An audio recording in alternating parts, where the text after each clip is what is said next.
নতুনকৈ কম্পিউটাৰ ব্যৱহাৰকাৰীসকলৰ কাৰণে এটা সমস্যা হৈছে অসমীয়া ৱৰ্ড, পাৱাৰ পইণ্ট, এক্সেল যিকোনো ছফ্টৱেৰতে আমি সহজতে যিখিনি ব্যৱহাৰ কৰোঁ তাত অসমীয়াটো টাইপ কৰা।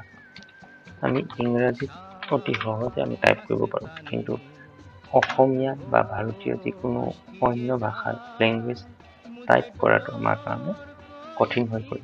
কিন্তু এইটো ইমানো এটা কঠিন কাম নহয়, মাত্ৰ এটা সৰু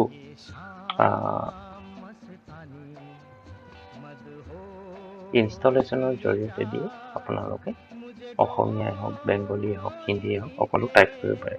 যেনেকৈ মই এতিয়া আপোনালোকক দেখাম, মই ভাৰতীয় এটা সহজে কৰিব পাৰিছোঁ। এইটো আমি কেনেকৈ কৰিব পাৰিছোঁ এইটোকে আমি এবাৰ চাওঁ। এতিয়া অতি সহজ, মাত্ৰ গুগল লেংগুৱেজ বেক। ইয়াৰ বাবে আমি প্ৰথমতেই কম্পিউটাৰৰ ছেটিঙত যাব লাগিব। ছেটিঙত যাবৰ বাবে আপোনালোকে মেনুত যাব, মেনুৰ পৰা পাৱাৰৰ ওপৰত দেখোন ছেটিঙত গৈ আপোনালোকে চাব টাইম আৰু ইংলিছ। ইয়াত সেই আপোনাৰ অপশ্যন আছে, তাৰ ভিতৰত টাইম আৰু লেংগুৱেজত যাব। ইয়াত যোৱাৰ লগে লগে এই লাইনটো দেখিছে, ইয়াত আহি আপোনালোকে লেংগুৱেজ পাব।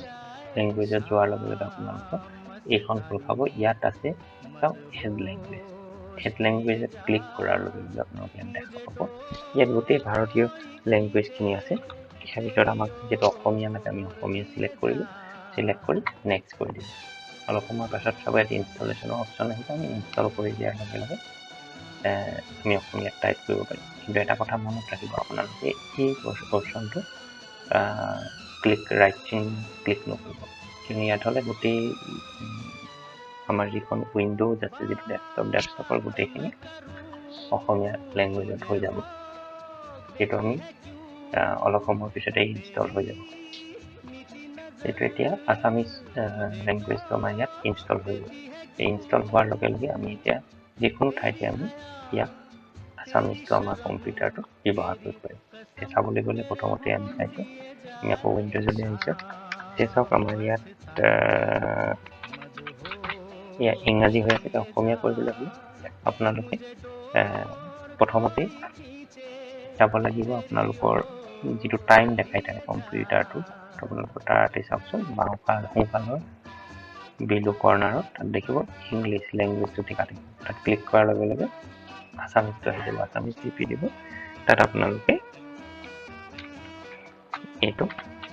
এইগতে অসমীয়া কৰি দিয়াৰ পিছত আপোনালোকে অসমীয়ালৈ আহিব। য'ত আপোনালোকে অসমীয়া লিখিব পাৰিব।